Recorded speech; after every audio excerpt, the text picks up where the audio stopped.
ছুটির দিনে সকাল থেকেই জমজমাট নির্বাচনী প্রচার প্রচারণা। এই মুহূর্তে মাদারীপুরে আছেন রিপোর্টার সঞ্জয় কর্মকার অভিজিৎ এবং মেহেরপুরে আছেন বেনিয়ামিন। সরাসরি শুরুতে যাচ্ছি মাদারীপুরে।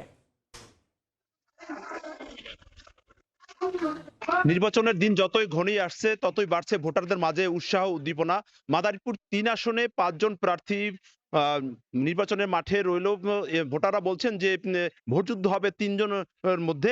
তার মধ্যে বিএনপির আনিসুর রহমান তালুকদার খোকন, জামাতের প্রার্থী রয়েছেন রফিকুল ইসলাম এবং হাত পাকার প্রার্থী আজিজুল হক।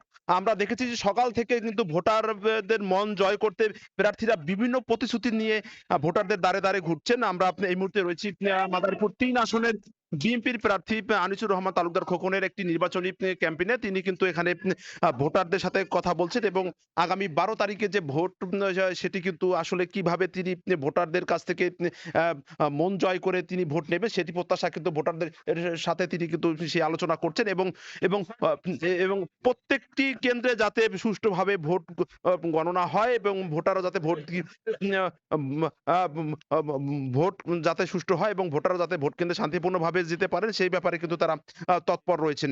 আমরা দেখেছি যে সকাল থেকে কিন্তু সন্ধ্যা পর্যন্ত ভোটাররা বিভিন্ন প্রান্তে যাচ্ছেন এই প্রার্থীরা এবং তারা কিন্তু নানা প্রতিশ্রুতি দিচ্ছেন এবং জয়ের ব্যাপারে কিন্তু সবকিছু মিলে কিন্তু জয়ের ব্যাপারে কিন্তু তারা সবকিছু মিলে কিন্তু আশাবাদী রয়েছে। তো আমরা এখন চলে যাব মেহেরপুরে, সেখানকার রিপোর্টার জানাবেন নির্বাচনের সবশেষ পরিস্থিতি।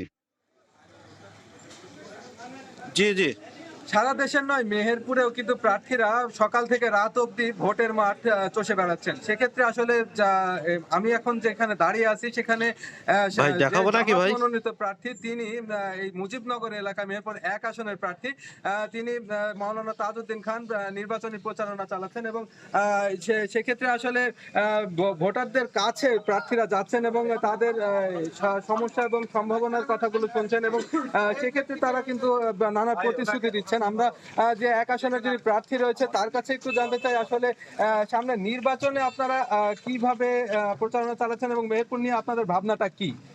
যে আমরা মানুষের দ্বারে দ্বারে গিয়েছি, আমরা ভাইদের কাছে, বোনেদের কাছে, আমাদের ভোট কর্মী যা আছে সকলে পৌঁছাইছি। আমরা একটা পরিবর্তন চাই। গত ২৪-এ যে পরিবর্তন এনেছে জীবন দিয়ে, সেই পরিবর্তনটা প্রতিষ্ঠিত করতে চাই, জনগণের কাছে পৌঁছাইছে। আমরা বলেছি দুর্নীতিমুক্ত একটা বাংলাদেশ করব, বৈষম্যহীন বাংলাদেশ। এতে জনগণের ব্যাপক সাড়া পেয়েছে। যেহেতু নির্বাচনী মাঠে এখন বিভিন্ন প্রার্থীরা রয়েছেন, আসলে শেষ হাসিটা কে হাসবেন এবং নির্বাচনে আসলে জয়ের ব্যাপারে সকলেই আশাবাদী। সেক্ষেত্রে আসলে ভোটের দিন কে প্রার্থীদের কাকে বেছে নেবেন সেটাই এখন দেখার বিষয়। এই ছিল মেহেরপুরের নির্বাচনী মাঠের সর্বশেষ খবর। দেশব্যাপী নির্বাচনী প্রচার প্রচারণার সবশেষ খবরাখবর জানাচ্ছিলেন সহকর্মীরা।